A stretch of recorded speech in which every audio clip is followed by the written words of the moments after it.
Hey everyone, it's a special Tuesday episode because Reginald Smith Jr., the star of Houston Grand Opera's newest production, Falstaff, is joining me to talk about the biggest news impacting H-Town. From our newest area code to a Houston state rep getting heated, we're talking about it all to start the week. It's Tuesday, October 31st, 2023. I'm Raheel Ramzanali, and here's what Houston's talking about. Reginald, welcome into CityCast Houston. How are you, first of all? Doing well. How are you?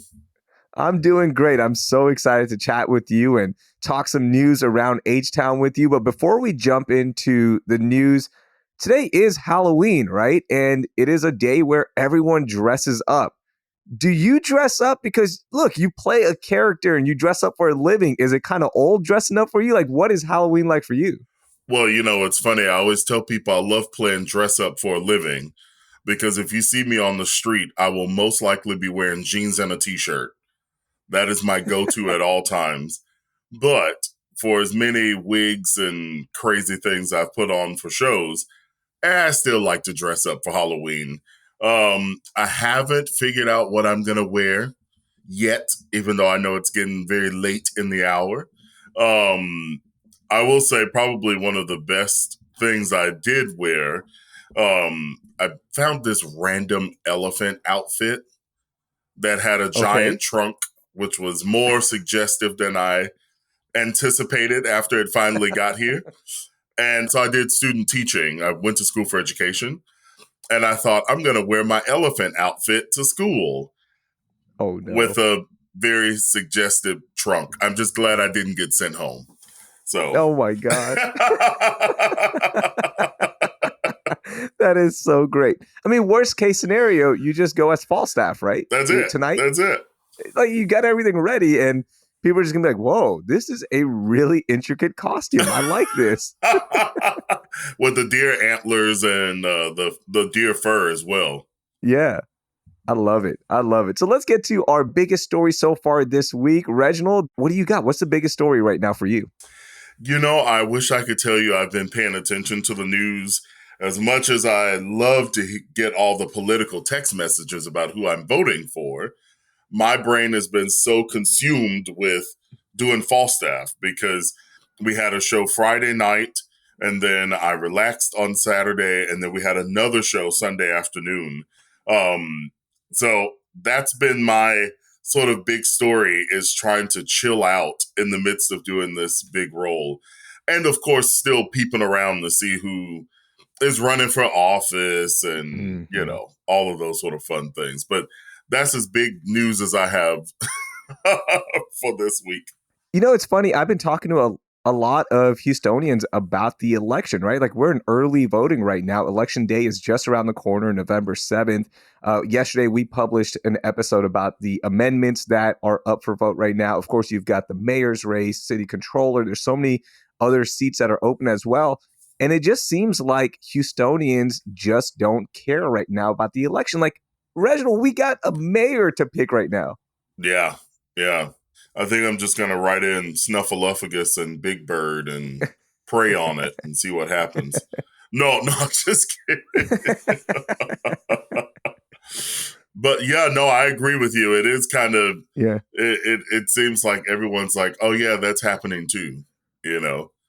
Of course, with so much going on in our world, I think that's the reason why we need a show like Falstaff that's fun and happy and funny to sort of distract from some of the things. But at the same time, we still have to be responsible adults, I guess. So will you start researching candidates and all that stuff before you go out? Or is it just, hey, look, I'm still too focused right now on my career? Oh, I've already started researching. Good. Oh, yeah. I told you, I'm writing in Big Bird. Big Bird. That's who I want. It's going to get the job done. I love it. I love it. Okay, I'm going to get to my biggest story of the week, Reggie. During the special session in Austin, State Rep Armando Wally was recorded going at his Republican colleagues for blocking any debate on House Bill 4. Now, the video is out there, and I've linked it, and he is just going at his colleagues. But the reason he's going so hard is because House Bill 4, which is a new immigration bill, would empower police officers to apprehend, arrest, or send back migrants who cross the border illegally. In the video, State Rep Wally is heard saying, "You're my friend, man. I love you, but this hurts. You don't understand this that y'all do hurts our community. It hurts us personally, bro. It hurts us to our effing core. And y'all don't understand that. And you don't live in our effing skin. Y'all don't. And that's what pisses me off." And Armando Wally is talking to a Republican colleague. And Reggie, this video is so fascinating because, Representative Wally represents Houston. And of course, we have such a diverse population. We do have immigrants in the city. But what was fascinating to me was he actually works with his Republican colleagues. Like, he's calling his colleague, like, "Dude, you're one of my good friends. Like, how could you do this to me?" And you could just hear the pain in his voice that they're not allowing a debate on this bill. Yeah, it's one of the things that I've said to people multiple times. I think when we lose the sight of common humanity, that's when we really lose who we are as people, as human beings. There's no one that laughs in Mandarin. You don't cry in Italian. We all have these same common emotions and things that link us as humans. You don't wave in French, And so it doesn't take a whole lot to realize the similarities and the things that we have in common. But unfortunately, we find too often that we prefer the divisions and the things that separate us, and we make those the priority and the majority instead of the things that really bind us together and allows us to see each other as human beings. Yeah, it's so funny how people forget that it's like basic humanity, right? As they consume more power and they're more focused on their side of the aisle as opposed to the greater humanity and understanding what's happening. And the fact that the Republicans didn't even allow debate on this bill, that's the part that is so fascinating to me, is like, really? Like, we couldn't even debate this because it's such an important bill. And there's a couple of bills that were up for debate. And they just said, "No, we're good. You know what? We're not even doing this." And by the way, all of them passed the House. They're now moving on to the Senate. And it should pass there as well because there's a lot of support for it. But at least allow them to debate it and allow them to represent their constituents, right? And let them know, like, here's what this bill would do. It was so sad to see that it didn't even get to that point. Such is life, unfortunately. You have to be diligent and do your part in electing representatives and voting and being out there, being ambassadors, and then you hope and pray that it makes a difference. Perfectly said. All right, let's get to some rapid fire, Reggie, because I want to get your thoughts on this one. Houston is getting a new area code, 621. Now, this will be the 5th area code in the Houston area. The new area code should hold us over for another 9 years or so, by the way, because we're growing so fast. So in the spirit of the news, let's get our preconceived notions of every other area code that we have so far, okay? So you've been living in Houston now for 10 years. And look, you were born in Atlanta. We'll forgive you for that. It's all good. All right, no big stress here. But you understand all of the area codes that we have, kind of, right? The 713, 281. Yeah. So I'm going to shoot out a number and you give me your preconceived notion. Are you ready? Yep. 713. Dang you, you've been here forever.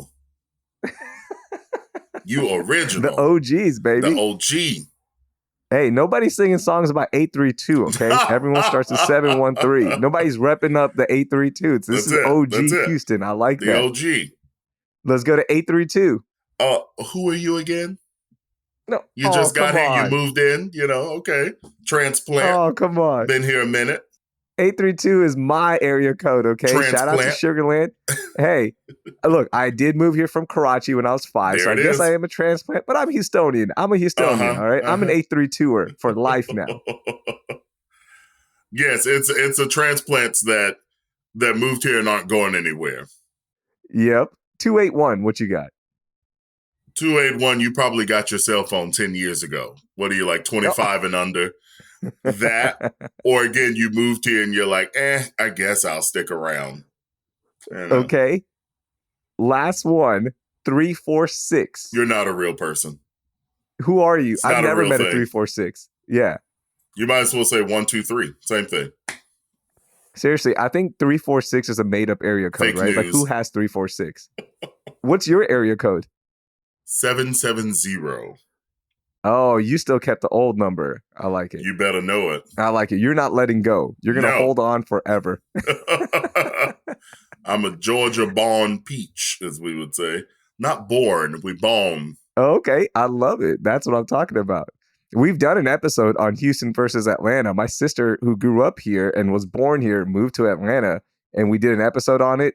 And guess what won? Houston was a better city. Yeah, okay, sure.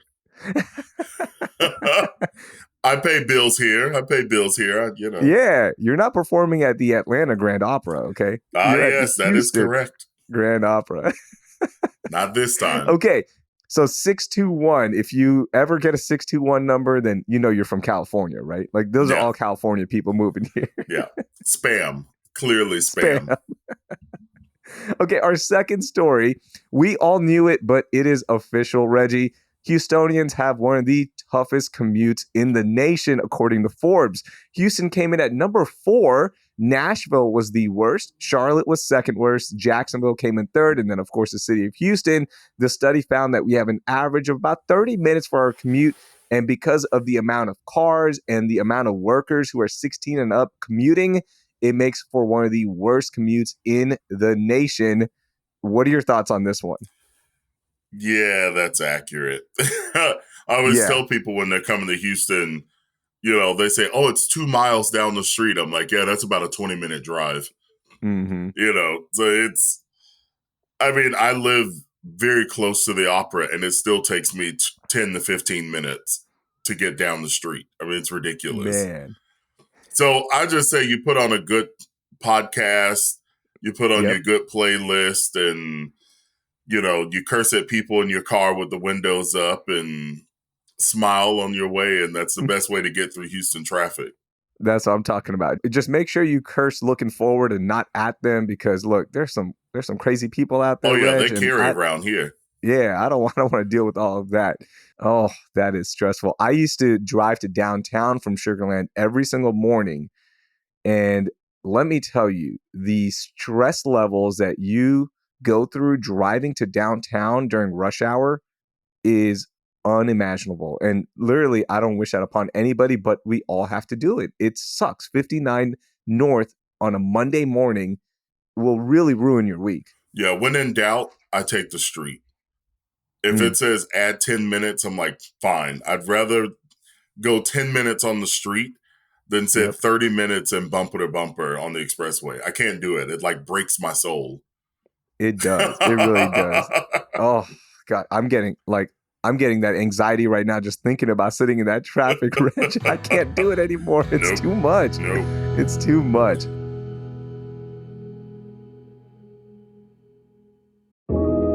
Park Street Homes has been changing communities by building stylish and affordable entry-level homes. And now they're changing how businesses view fundraising by launching a regulation crowdfunding campaign on Start Engine. This launch by Park Street Homes not only aims to secure capital for their next venture, but also to inspire a paradigm shift in how traditional businesses view fundraising. Simply put, you can be part of Park Street Homes' next phase of growth as they focus on building more high-quality, affordable homes for families and young professionals who might otherwise struggle to find suitable housing by investing in them through Start Engine. Just head to startengine.com/Park Street Homes to learn about how you can be part of transforming lives and building better communities with Park Street Homes. That's startengine.com/Park Street Homes.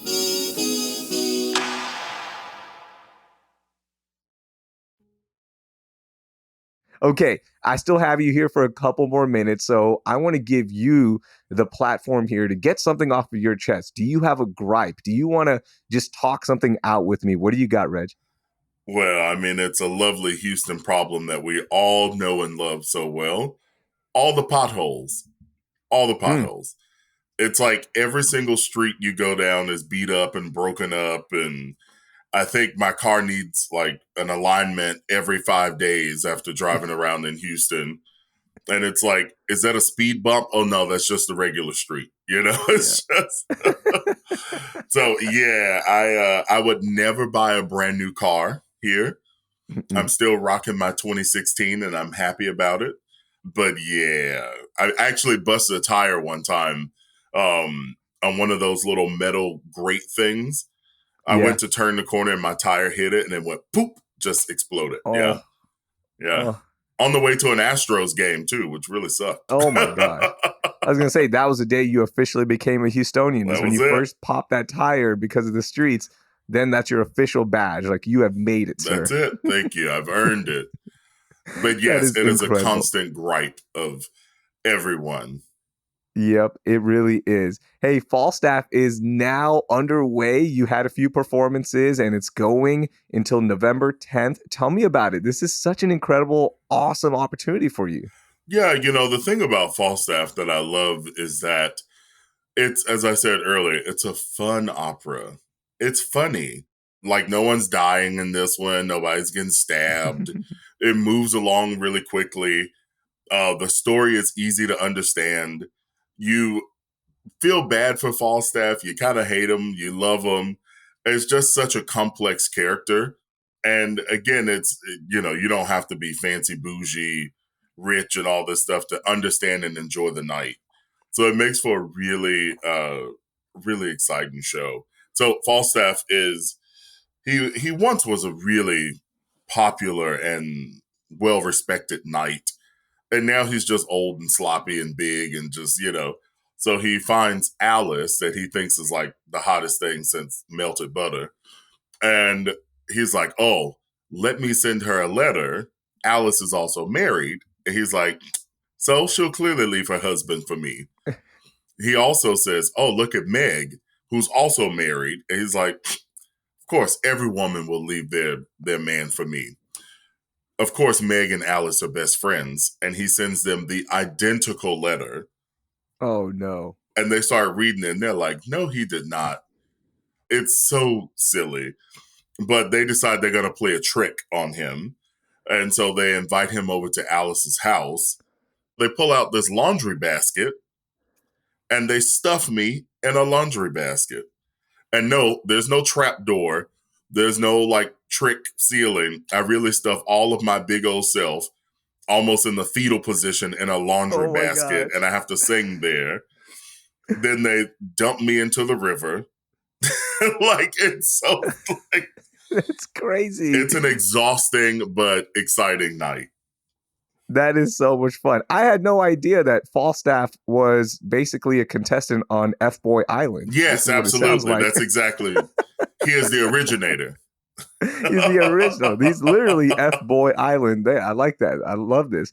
Hey, Reggie, this is awesome. I can't wait to watch it as well. And again, I've linked everything in our show notes so people can buy tickets and learn a little bit more about the performance that's going on. This is going to be a good one. Yeah, and I always tell people, if you come to the show, definitely come to the stage door afterwards. And I'll say hi, I'll smile, and, I always love meeting people and getting their impressions of the show. And so definitely come by and say hi afterwards. We will. Thank you so much for joining us. That was a lot of fun, and best of luck. Break a leg. Thank you. That was Reginald Smith Jr. You can see him as Falstaff until November 10th at the Houston Grand Opera. Before we go, do me a favor. Head to houston.citycast.fm and subscribe to our awesome newsletter, Hey Houston. We're dropping Houston history, events, and news every morning in your inbox for free. Thank you. That will do it for today. Thank you for listening, and I hope you learned something new.